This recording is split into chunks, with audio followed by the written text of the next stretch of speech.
बिस्मिल्लाहिर्रहमानिर्रहीम अस्सलाम वालेकुम। जी नाज़रीन, मैं हूं मोहम्मद शफीक भट्टी और आप देख रहे हैं मियां इस्लामिक सेंटर। आज हमारे साथ हमारे मुअज़्ज़ज़ मेहमान उसामा अफज़ल कसरूरी साहब मौजूद हैं, जो कि इस्लामिक स्कॉलर और रूहानी मौलिज हैं।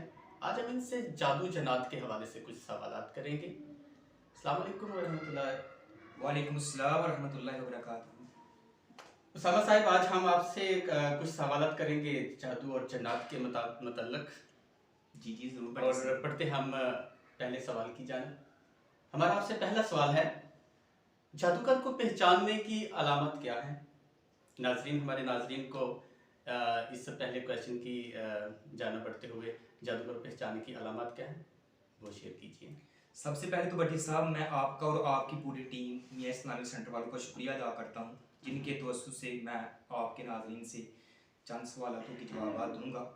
आपने सवाल किया कि जादूगर को पहचानने की अलामत क्या है। जी ये बहुत ही अहम सवाल है, जो आज हमारे मुआशरे में जितने भी जो ये जादूगर हैं ना, इनको कैसे हम पहचान सकेंगे कि ये जादूगर है। तो इंशाल्लाह मैं चंद आपको वो जो खास और इम्पोर्टेंट चीज़ें हैं वो बता देता हूँ, जिससे आपको पता चल जाएगा कि ये जादूगर है। सबसे पहले अगर आप किसी मुआलिज के पास इलाज करवाने के लिए जाते हैं, तो वो सबसे पहले आपसे आपकी वालदा का नाम पूछता है, तो समझ लो कि वो जादूगर है। ठीक है। उसके बाद वो आपसे मरीज की कोई पसीने वाले कपड़े वगैरह इस तरह की चीज अशिया तलब करता है, तो समझ लो वो जादूगर है।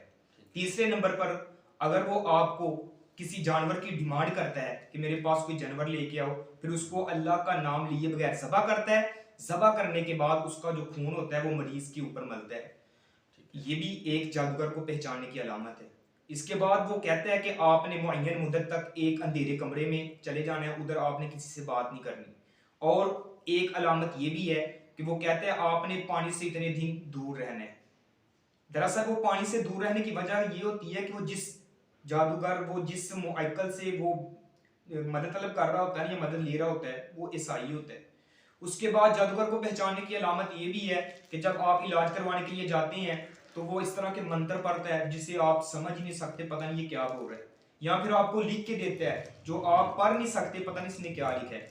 या फिर वो कहता है आपने ये पर्ची ले लो, उसके ऊपर उसने कुछ मंत्र लिखे होते हैं, आपने इसकी धुनी लेनी है। ये भी जादूगर को पहचानने की एक अलामत है। और उसके बाद एक जो अलामत है, सबसे अहम अलामत ये है कि आप इलाज करवाने के लिए जाते हैं, तो वो आपको कह देता है, आपको देख के कि मुझे पता चल गया आप मेरे पास किस लिए तशरीफ लेके आए हैं। यानी खुद ही कह देता है आपको ये बीमारी है, आप इस बीमारी की शिफा के लिए मेरे पास आए हैं। ये जादूगर को पहचानने की अलामत। अगर किसी मुआलिज में ये अलामत पाई जाती हैं, आप हरगिज ना उसके पास इलाज करवाने के लिए जाएं, वो जादूगर है। ठीक है नाज़रीन, ये हमारा पहला क्वेश्चन था उसामा साहब से।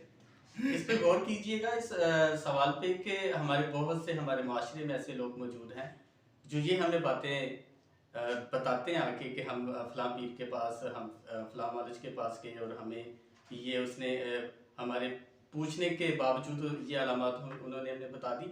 और असल में ये उसामा साहब ने हमें बता दिया कि ये अलामत किस में पाई जाती हैं, आप वो भी जान गए होंगे। हम बढ़ते हैं दूसरे क्वेश्चन की तरफ। दूसरा क्वेश्चन है हमारा उसामा साहब से कि बहुत से रूहानी मालिज लोगों में खौफ पैदा करते हैं, इसके बारे में हमें ये तो आपने बहुत अच्छा सवाल किया भट्टी साहब, कि अगर वो रूहानी मुआलिज के नाम पर जो जिन्होंने उन्होंने ढूंढ कर जाया होता है, अगर वो ये काम ना करे तो उनकी दुकानदारी कैसे चलेगी।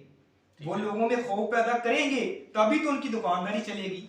अगर वो खौफ ना पैदा करेंगे तो उनसे इलाज करवाने के लिए कौन आएगा, कोई भी नहीं आएगा। इसलिए ये जो लोग होते हैं ना, ये रूहानी मालिक खौफ इसलिए पैदा कर, आप पर तो किसी ने बहुत बड़ा जादू किया है, आप पर किसी ने बड़ा ताकतवर जादू किया है, अगर आप इसका इलाज ना करवाएंगे आपको ये हो जाएगा, आप तबाह हो जाओगे, आप पर तो बड़ा किसी ने सख्त जादू किया है। इस तरह के जो उनको ना कत्ल करते हैं, उनके अंदर खौफ और हरास मुब्तला करते हैं। हालांकि एक रूहानी मुआलिज का काम क्या होता है कि मरीज को सेटिस्फाई करे, उसको कंफ्यूजन जो है उसकी दूर करे, उसको आप रिलैक्स करें, उसके अंदर आप एक ताकत पैदा करें रूहानियत की, कि वो जो परेशान हुआ है या उसके अंदर कोई इस तरह की चीज आई है तो वो दूर हो जाए, उसके अंदर खौफ डर खत्म हो जाए, उसके अंदर एक कुव्वत पैदा हो उस बीमारी से लड़ने के लिए। डॉक्टर का काम क्या होता है, वो मरीज को क्या करता है, उसको सेटिस्फाई करता है, उसको तसल्ली देता है कि आपको कोई मामूली सी चीज है, इंशाल्लाह ये चली जाएगी, आप ये मेडिसिन यूज करें, इंशाल्लाह अल्लाह शिफा देगा। एक रूहानी मुआलिज का भी यही तरीका होना चाहिए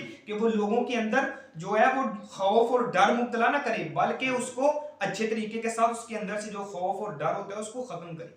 ठीक हो गया। अब हम बढ़ते हैं अपने तीसरे क्वेश्चन की तरफ। उसामा साहब, हम आपसे तीसरा सवाल ये है कि आप हमें कोई ऐसा अमल बता दीजिए जिसके करने से बंदा इन चीज़ों से निजात पा जाए। भट्टी साहब, ये बहुत अहम सवाल है। आज हमारे मुआशरे में लोग क्यों जादू जिन्नात के मसाइल में ज़्यादा मुब्तला हुए हैं कि सबसे पहले उन्होंने सुबह शाम के अज़कार करना छोड़ दिए। अगर आप, मैं नाज़रीन को पैगाम देना चाहता हूँ, अगर आप सुबह शाम के अज़कार करना शुरू कर दें, इंशाल्लाह आप अपनी लाइफ में खुद चेंजिंग देखेंगे, आप अपनी लाइफ में तब्दीलियां देखेंगे। अगर आप परेशान हैं, कोई आपको तकलीफ परेशानी है या जादू जिन्नात के हवाले से जो मरीज हैं, अगर आप सुबह शाम के अज़कार करना शुरू कर देते हैं, इंशाल्लाह अल्लाह रब्बुल आलमीन आपको शिफा याब अता फरमाएंगे। बेशक बेशक जी, अल्लाह पाक हम सब पे अपनी करम नवाज़ी